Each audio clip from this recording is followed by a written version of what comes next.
One of the most important things I've noticed is that the more I have remained okay with the life I have, the more I have been able to allow a better way of life in. It seems almost paradoxical because really you're you want to visualize the life you want to step into some of those things that you want and desire and to improve. And of course, if you have drive, if you have things that you want to do with your life and take chances, all of that requires vision and clarity.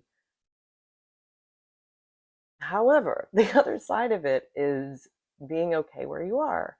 For me, the less resistance I have around the things, the life that I already have, even with, storage box sitting in the corner. um, Maybe things aren't always the way I want them to be, but if I can sit with that and understand that life is not always about bettering, it's not always about improving. Of course, we're always doing that, especially when this is what you desire. You want to always be. For me, it's been more about awareness than anything, but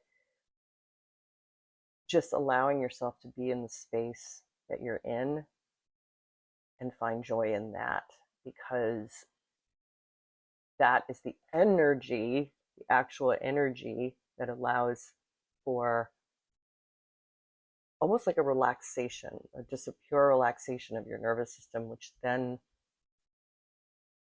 kind of things start to shift around you more. And this is what has happened to me. This has been my experience. I have worked from fight, flight, freeze for my whole life. And it wasn't working out. It wasn't working out. It was, I would only get so far. And then there was this familiar pattern of, okay, now I'm going to burn out. I'm going to cycle out, and that's it. I'm going to crash out, done. Um, and then it would start all over again. And it was like this never ending cycle of, spin out, crash out.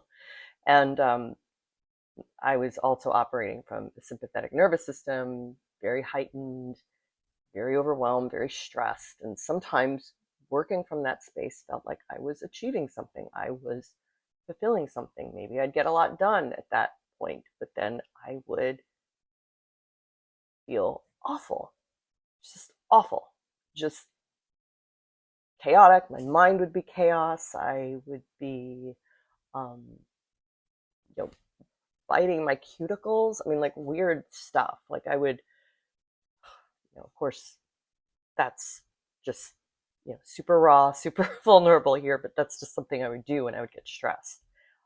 So much so that I started putting band-aids on my hands, on my fingers, so I wouldn't bite them. Um, I would, I was doing the things like going to yoga, taking a walk outside, but the way I was processing stress took me right back to when I was a child. And I always had like these nervous tics as a child. I'd pull on my hair. Um, I would like, I would do these weird things. I think it was stress coming out of my body when I was very, very young. Um, and I found myself kind of doing these things almost like in a subconscious state, not fully conscious that I was doing this, but it was all like not fully coping with how to regulate my nervous system and then how to elevate and level up to another space. So it just kind of remained stuck for many years and was very uncomfortable and happy at many of those times because I couldn't figure out why it was happening. So, yeah, I would love to hear your thoughts on this. I'd love to understand and connect with others that have felt these feelings and have had these types of experienced these types of symptoms in their adult life and not knowing how to find a way out of that.